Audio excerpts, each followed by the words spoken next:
I'm working the neckline of a sweater, and my pattern tells me to cast on one stitch with the knitted method.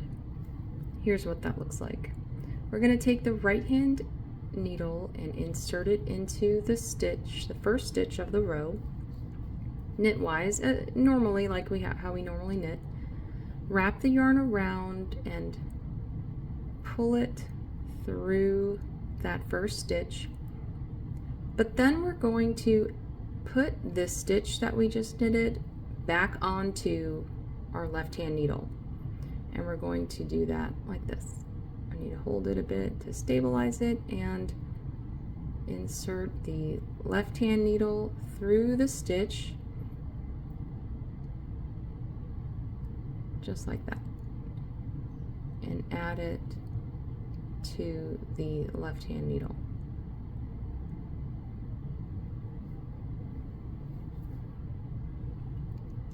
And now we're just going to knit across the row normally.